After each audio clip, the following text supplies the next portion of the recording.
Welcome to a quick lesson on working out free body diagram problems and answering some quick conceptual questions about them. We need to this really drives home our connection between forces and acceleration, and what forces, how they are connected to acceleration, but they don't tell us stuff about velocity. So let's actually kick in with that. Free body diagrams, FBDs, specifically, they tell us about forces, which when it comes to figuring out stuff about motion, that means that they can tell us about acceleration, including the direction of that acceleration. Now, what that's good for and what we can figure out, we can determine whether we have balanced forces, and if those forces are balanced, then either we are standing still or we are moving at a constant velocity. We have to be doing one of those things if we have balanced forces.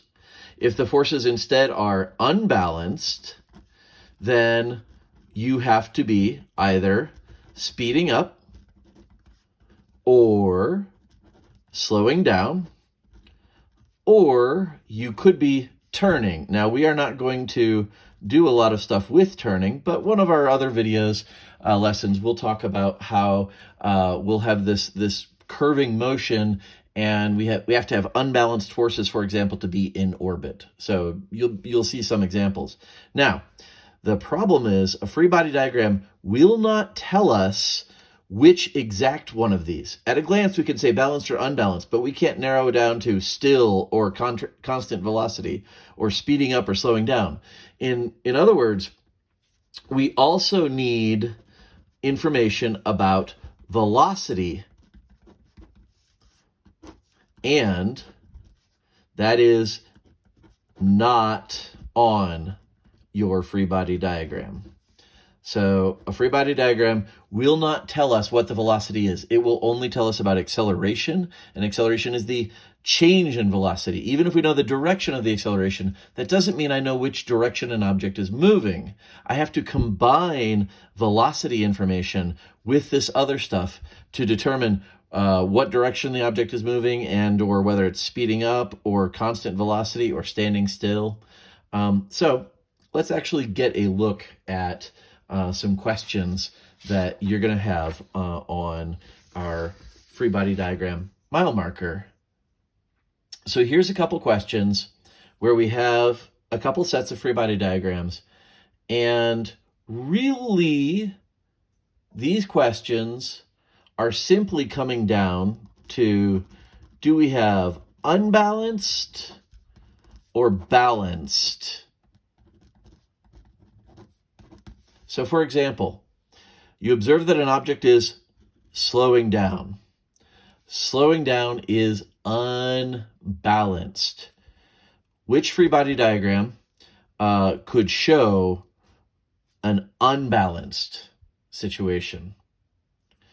Now we see here on answer A that our force to the left is greater than our force to the right.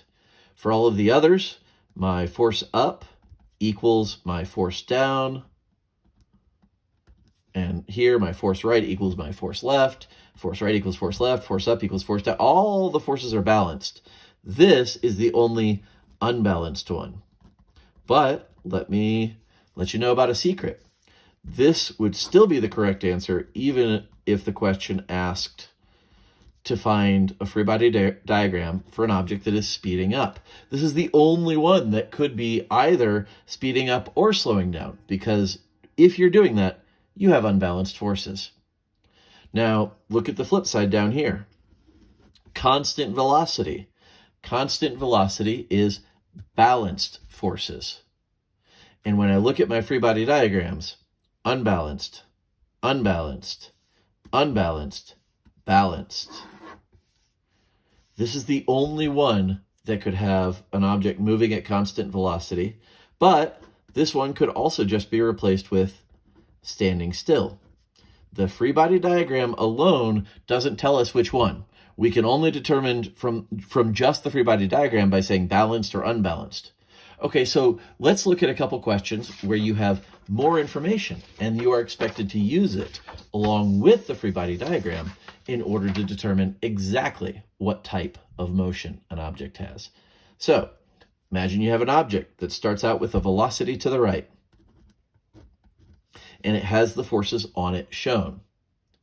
Now, first off, we can look at this and say that this is unbalanced. We have more force to the left than we do to the right. So I can immediately get rid of standing still or moving at a constant velocity. It either has to be slowing down or speeding up.